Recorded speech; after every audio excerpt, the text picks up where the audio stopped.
Hello বন্ধুরা, welcome to my channel let's create with me.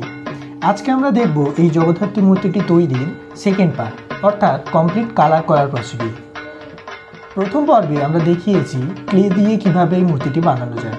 এখনও যদি আপনি ভিডিওটি না দেখে থাকেন তাহলে ডেসক্রিপশন বক্সে লিঙ্কটি দেওয়া আছে, অবশ্যই দেখে নেবেন। চলুন ভিডিওটি শুরু করা যাক।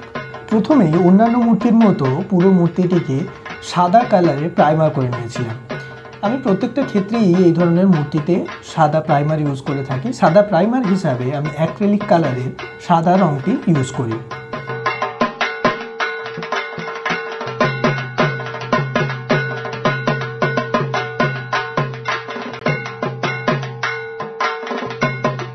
প্রাইমার কমপ্লিট হয়ে যাওয়ার পরেই আমি শুরু করেছি দেবী মূর্তির গায়ের কালার দিয়ে।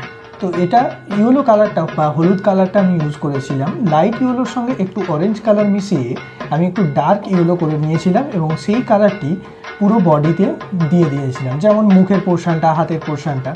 এবং তারপরে আরেকটু ডার্ক শেড তৈরি করে অরেঞ্জ কালার মিশিয়ে আমি পুরো শেডিংটা কমপ্লিট করেছিলাম। মুখের, হাতের যে পোর্শনগুলো শ্যাডো বা শেডে রঙটা দেখাতে চেয়েছিলাম সেই জায়গাগুলো আমি কমপ্লিট করে নিয়েছিলাম। মুখের পোর্শনটা পুরো কমপ্লিট।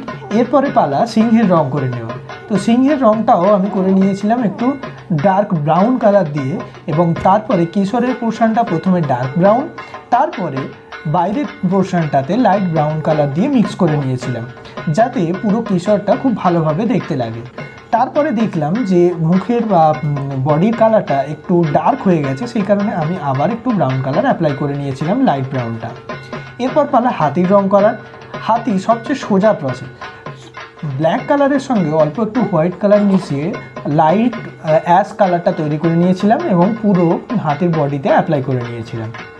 এরপরে পালা ডিটেলিংয়ে। দেবী মূর্তির শাড়ির পালা। তো শাড়িটি আমি কমপ্লিট করেছিলাম কমপ্লিট রেড অ্যান্ড হোয়াইটের কম্বিনেশনে।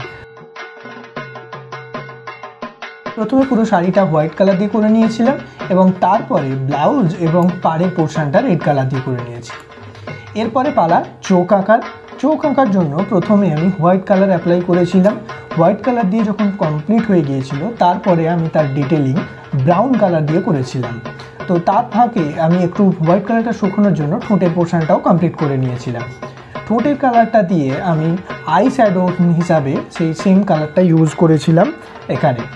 তো এরপরে খুব ছোটো ছোটো ডিটেলসগুলো আমি একটু কমপ্লিট করে নিয়েছিলাম। যেহেতু ব্রাশেতে আমার হোয়াইট কালার দেওয়া ছিল, আমি হোয়াইট কালার দিয়ে শাখার পোর্শনগুলো কমপ্লিট করে নিয়েছিলাম।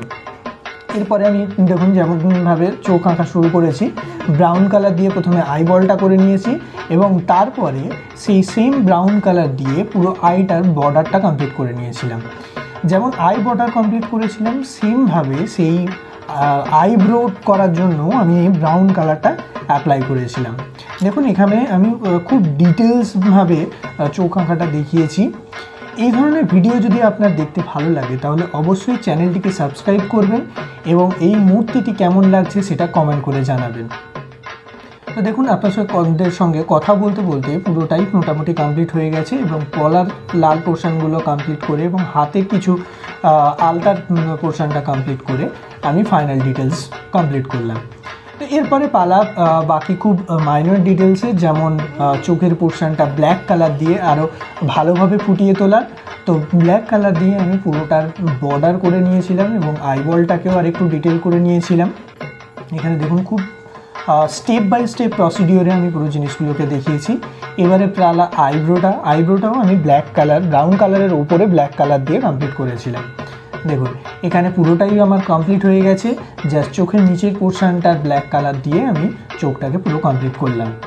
এরপরে পালা চুলের পোর্শনে। তো ব্ল্যাক কালার দিয়ে আমি পুরো চুলটাকে কমপ্লিট করে নিয়েছিলাম, যেমন এখানে আমি স্টেপ বাই স্টেপ দেখিয়ে গেছি। যেহেতু আমি পুরোটাই মাটি দিয়ে করেছিলাম, সেই কারণে মাটির ওপরেই আমি ব্ল্যাক কালার দিয়ে পুরো চুলটাকে কমপ্লিট করে নিয়েছিলাম। এবং প্রাইমার করার সময় অবশ্যই আমি চুলের পোর্শনটাকে ছেড়ে রেখেছিলাম, কারণ যদি আমি প্রাইমারটা চুলেতেও অ্যাপ্লাই করে দিতাম ব্ল্যাক কালারটা একটু হালকা লাগতো এবং খুব একটা ভালো লাগতো না, সেই কারণে আমি প্রাইমারটা চুলের পোর্শনে আর অ্যাপ্লাই করিনি। এরপরে পালা ফাইনাল ডিটেলসের। সাপ এবং বিভিন্ন অস্ত্রগুলো আমি এখানে কমপ্লিট করে দেবী মূর্তিতে অ্যাড করে নিয়েছিলাম।